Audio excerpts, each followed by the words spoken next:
Petite visite Tropique Marché, on y va? Alors on a le rayon jus, avec les sirops, tout ce qui suit. On a des ignames blanc, igname France, igname jaune, avocat, patates douces, des cives, persil, bananes, christophine, riz, haricots, la pâtisserie, le poisson, le lambi, attention, et les boudins, les acras. On va prendre un peu des épices, boudin, sauce chien, graines à roussir, colombo, pâte à colombo, sauce colombo et tous nos fameux piments aussi, des vrais piments.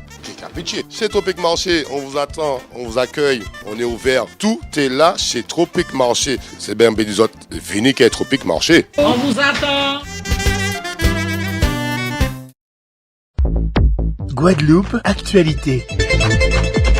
Épidémiologique est relativement stable avec une très légère tendance haussière, quelques cas en plus mais moins de réanimation. Cette semaine, l'on dénombre 2448 cas contre 2096 la semaine dernière, soit 350 cas de plus. À prendre en compte l'augmentation du nombre de tests avec 1000 prélèvements supplémentaires.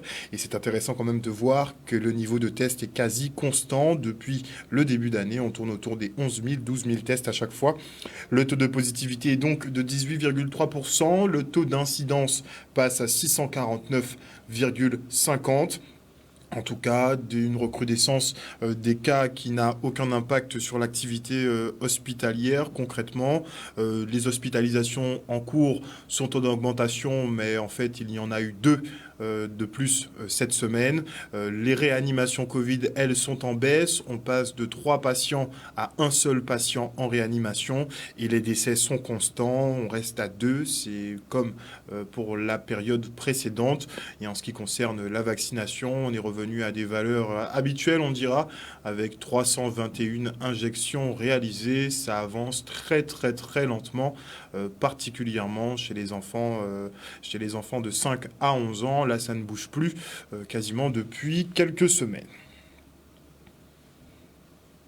Les transporteurs de personnes à mobilité réduite se sont mobilisés devant la CGSS à Deux-Témar aux Abîmes, mise en place par la Sécurité sociale pour pallier un manque. Leur convention est arrivée à terme et ce type de transport est maintenant réservé aux taxis et ambulances.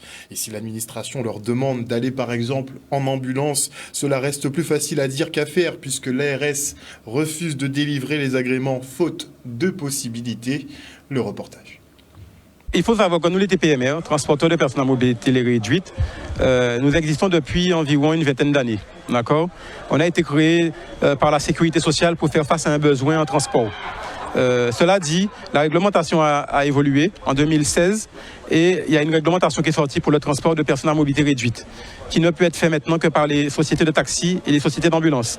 Donc la Sécurité sociale nous a envoyé un courrier nous stipulant que notre convention allait cesser.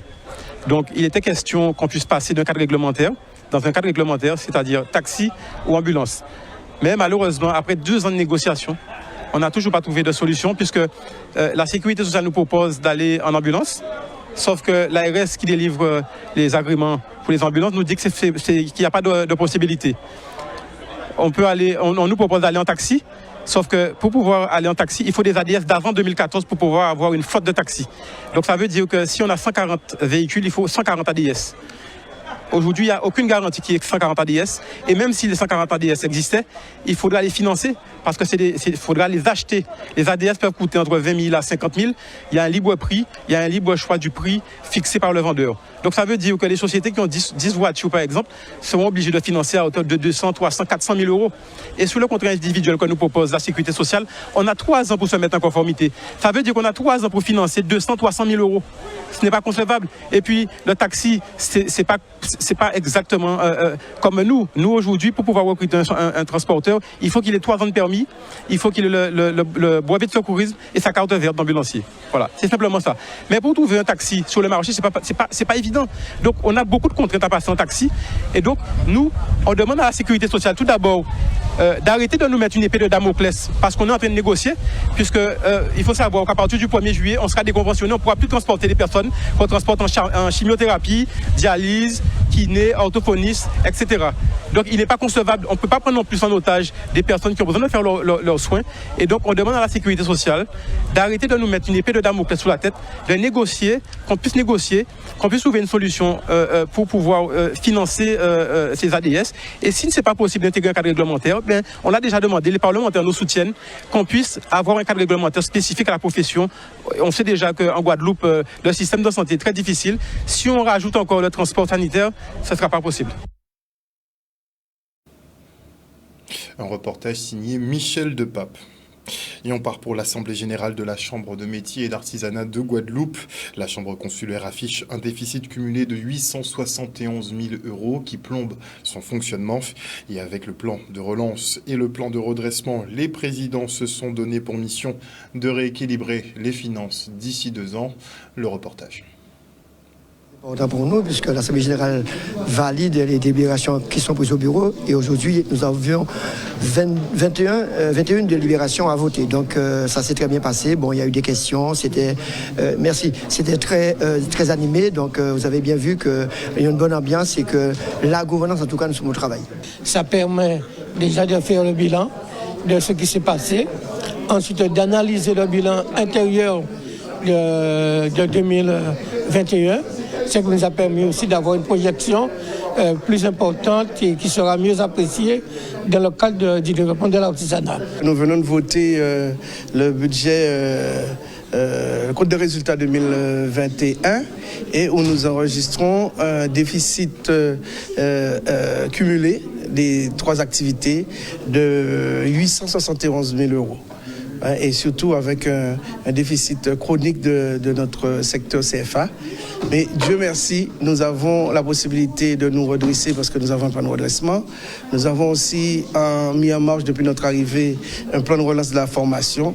Donc tous ces éléments font que nous avons promis à nos mandats que dans 2 ans, la situation sera rétablie. Aujourd'hui, nous avons décidé, avec tous les élus, même de l'opposition, de construire quelque chose, de construire l'avenir de nos artisans et surtout de mettre en application, je dirais, en avant l'apprentissage. Donc c'est dans cette optique-là que nous sommes là aujourd'hui. Et vous avez bien entendu que Gabriel Foy a dit qu'il est d'accord à travailler avec nous. Donc les portes sont ouvertes, nous ne faisons pas de barrière. Nous avons une gouvernance partagée, Franck Lasserre et moi-même. Donc nous sommes fiers aujourd'hui d'arriver à ce résultat-là et en tout cas de faire de notre mieux pour que la Chambre de métiers de l'artisanat puisse sortir, grandir et valoriser nos artisans. Nous y travaillons et nous sommes aidés aussi par les instances, puisque la tutelle nous a envoyé une personne responsable de projet et de projet financier. Donc ça nous aide énormément. C'est une expertise qu'on n'avait pas. Nous sommes aidés par la région parce que nous allons recevoir dans nos murs un ingénieur en formation. Donc ça aussi, pour être dans l'expertise de la formation, sur les nouveaux métiers, sur l'organisation, c'est un apport non négligeable. Et puis nous attendons de la préfecture une expertise au niveau des finances. Donc avec ces aides-là, nous nous structurons pour des résultats et des lendemains meilleurs. Et on enchaîne avec l'opération Partir en livre, organisée conjointement par la ville des Abîmes et de Morne-à-l'Eau. Les petits ont pris place sur le site de Taonaba pour une matinée de lecture. Le reportage. Partir en livre, c'est une manifestation à laquelle nous tenons et nous sommes toujours présents avec les enfants. Nous avons une bibliothécaire, Karine Laurent, qui est très impliquée dans tout ce qui concerne la lecture publique. Et elle a suivi cela de près. Donc elle met en place aujourd'hui Partir en livre sur le site magnifique de Taonaba. Et donc les enfants sont installés dans des ateliers. Nous avons des ateliers de lecture, des ateliers de contes pour les plus petits parce qu'il faut savoir écouter avant de savoir lire. Et nous avons aussi des ateliers d'écriture. Ça fait du bien aux enfants, ça fait du bien au territoire même. Lire, c'est déjà quelque chose. C'est un apport pour les enfants. Ça enrichit. Ça rapporte des connaissances et puis ça ne peut faire que du bien aux jeunes. C'est un objet, c'est un outil qui est indispensable à l'évolution de l'enfance, j'ai envie de dire spirituellement, intellectuellement, et nous leur donnons le livre. Le livre a un toucher, le livre a une odeur, le livre a des couleurs, c'est important, et la tablette c'est quelque chose de très statique. C'est vrai que l'enfant doit évoluer avec son temps, Mais il est important de garder le livre qui est cet outil indispensable à la lecture et à l'évolution de l'enfant. On se rend maintenant à Pointe-Noire pour l'atelier de dessin Caribule animé par Véronique Charlotte. L'artiste a transmis à ses apprentis les règles et astuces pour créer des personnages de différentes corpulences. Et notez que les œuvres réalisées par les enfants devraient être exposées dans la ville. Le reste en images. Monsieur le maire, à la personne de Camille Elisabeth, tenait à ce que les petits Pointe-Noiriens soient sensibilisés à l'illustration, bien sûr, et peut-être que cela peut-être susciterait des vocations. On a vu un petit peu, on a vu globalement le métier d'illustrateur pour tout ce qui est caractère design, création de personnages. Et en fait, je leur ai montré les différentes étapes de création d'un personnage en respectant un cahier des charges et aussi comment ils pouvaient créer divers personnages avec divers corpulences, divers formes. Ça me permet de m'améliorer et ça me permet aussi de mieux dessiner. Si je veux faire par exemple, je sais pas, une poupée par exemple, et ben ça permet de mieux faire pour que ça donne un petit côté vivant. C'est vrai que je ne m'attendais pas à avoir des enfants aussi petits, donc j'ai essayé d'adapter tant que bien que mal l'atelier. Donc ça s'est plus ou moins bien passé dans le sens où les enfants ont assimilé ce que je leur ai montré, puisque quand ils dessinent maintenant, ils ont un réflexe de reprendre ce que je leur ai montré pour commencer un dessin. Oui, je dessine souvent avec ma sœur. On fait aussi avec de la peinture et on fait des petits jeux comme ça et ça permet de m'exercer. Normalement, dans le cadre de la fête patronale, il y aura, oui bien sûr, un espace où les Pointe-Noiriens et bien sûr d'autres personnes qui viendront sur la commune pourront voir les œuvres des enfants et bien sûr des adultes. Un reportage signé Olivier Félix. Et maintenant, je reçois Jocelyne Demagny, cofondatrice du salon VG Créole. Elle est en compagnie de Thierry Tamas, le cofondateur. Bonsoir à vous. Bonsoir. Alors, dites-nous tout et aux téléspectateurs, en quoi consiste effectivement ce salon VG Créole? Alors, donc le salon VG Créole, c'est la première édition. Et donc, nous avons fait un choix depuis à peu près un an de mettre en avant ce salon pour valoriser l'ensemble des acteurs locaux de la Guadeloupe qui présentent des produits naturels sous toutes leurs formes et qui mettent en valeur le végétal. Donc vous allez retrouver au niveau de notre salon les couches bébés à base de végétal, les petits pots pays. Également, on fait coucou à Rachel. Les produits ménagers, les différents produits ménagers. On va également apprendre aux enfants à faire de la farine de fruits à pain. Il va y avoir énormément de conférences et d'ateliers. En fait, c'est un salon qui se déroule souvent en Europe, en métropole. Et donc Thierry, qui a l'habitude de visiter ces salons et d'être acteur de ces salons, a voulu le faire ici. Et on m'en a parlé en demandant l'autorisation des organisateurs de l'étranger. Mais on n'a pas pu l'avoir. Alors je lui ai dit, nous café. Nous café et nous café à la sauce créole. Parce qu'on a des ressources naturelles, on a des produits naturels, on a des acteurs locaux qui mettent tout en avant. Et donc ce salon va être la première édition qui va se dérouler le dimanche 3 juillet au ranch à Petit-Beau et va réunir 70 exposants, plus de 70 exposants, 15 conférences à raison de 15 minutes par conférence, 15 ateliers et énormément de démonstrations. Donc vous allez avoir voir de belles découvertes sous toutes leurs formes avec les acteurs locaux qui mettent en lumière les produits naturels du pays. Très bien. Donc, vous avez visiblement eu le temps de voir plusieurs salons de ce type. La mouvance est mondiale, donc? En fait, en ce qui me concerne, j'ai participé à ce qu'on appelle le Veggie World. En fait, c'est le plus gros salon végétal et vegan, en fait, en gros, tout ce qui est végé en métropole, également en Europe. Donc ça part de l'Allemagne, et maintenant c'est quasiment effectivement mondial. Moi, je suis revenu en Guadeloupe l'année dernière, en septembre, avec cette idée en tête, en fait, de pouvoir promotionner justement le monde végétal, de mettre en avant, en fait, quand j'ai vu comment ça fonctionnait là-bas, et connaissant Jocelyne, qui est de son côté, elle, qui mange vegan, qui est végétarienne depuis très longtemps. Moi, en fait, on a discuté ensemble, on a vu qu'en fait, on a la même vision. Donc, effectivement, comme elle a dit, on a dit, nous, qu'en fait, à nous, à la sauce antillaise, à la sauce créole. Et j'ai vu, effectivement, avec plaisir, en revenant ici, qu'il y avait beaucoup, en fait, d'entrepreneurs, beaucoup de culture locale, des gens qui veulent mettre en avant le fruit à pain, la patate douce, le malanga, le pollo. En fait, on aura également de la farine de pollo, on aura du boudin de pollo, par exemple. Il y a vraiment des trucs géniaux qui se font ici. Et voilà, donc on s'est dit, on se lance. On fait ça de nos poches. Au jour d'aujourd'hui, c'est la première édition. Vous n'avez pas de partenaire? C'est vrai que sur le fly, on voit pas de partenaire. Alors, en tant que partenaire, il y a mon entreprise, donc je suis pâtissier végétal. Donc je fais des pâtisseries végétales. Jocelyne a son association Prabupati. On a également un partenaire à la banane. Donc, c'est nous, en fait, c'est le petit groupe pour l'instant, qu'on espère sera beaucoup plus gros l'année prochaine avec des sponsors. Mais quoi qu'il en soit, aujourd'hui, on est vraiment très fiers de ce qu'on va faire, de ce qu'on propose aujourd'hui aux Guadeloupéens.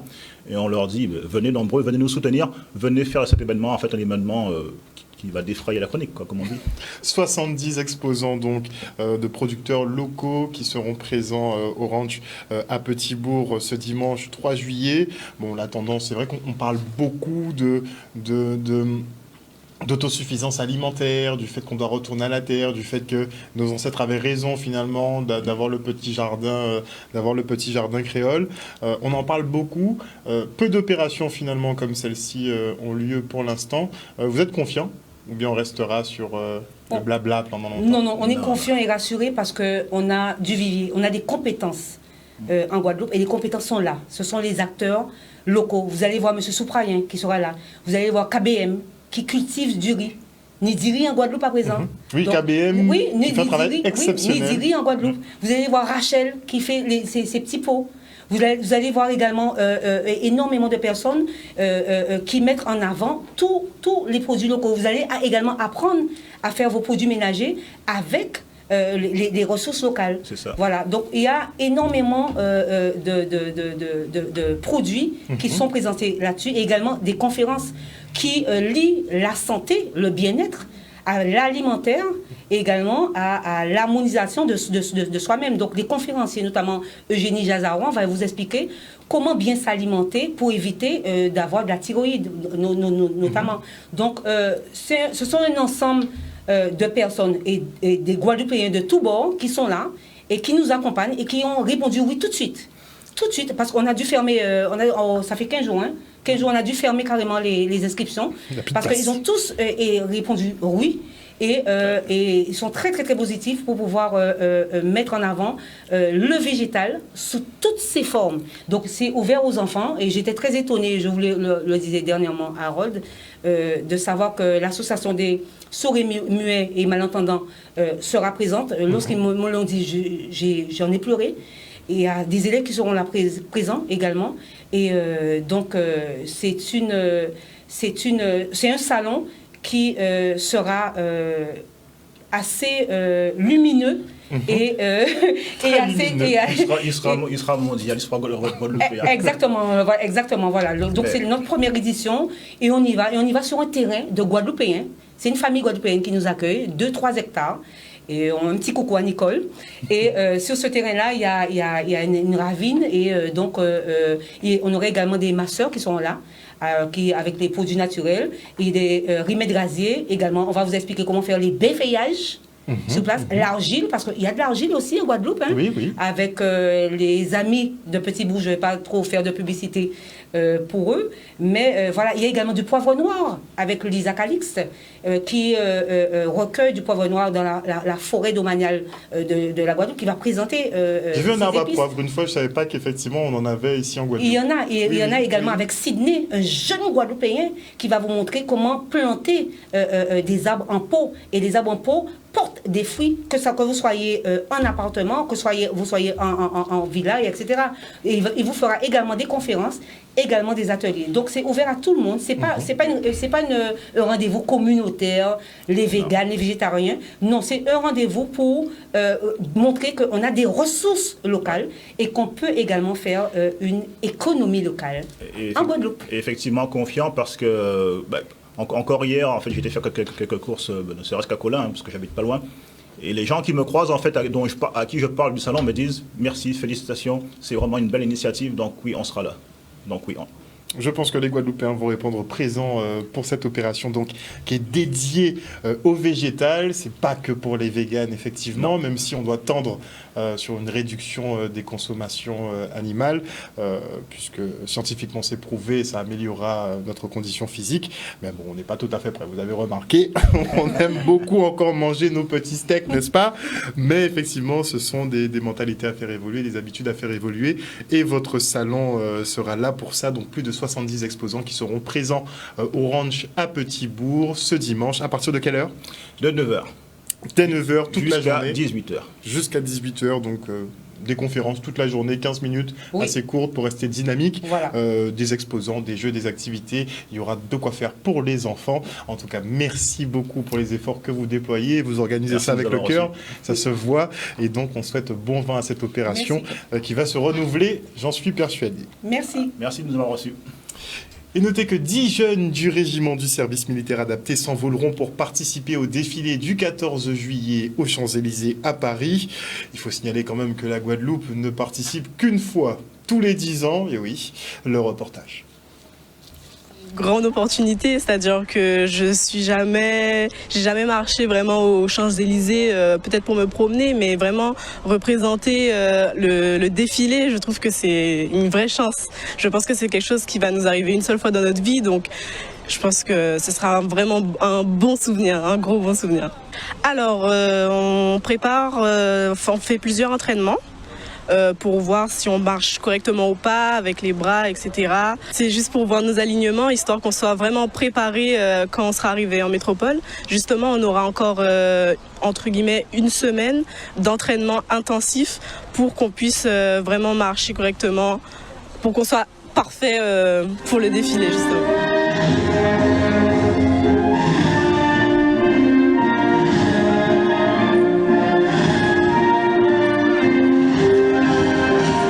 Extrêmement fier parce que vous l'avez vu aujourd'hui, le régiment est presque prêt à partir représenter la Guadeloupe sur les Champs-Élysées pour la fête nationale.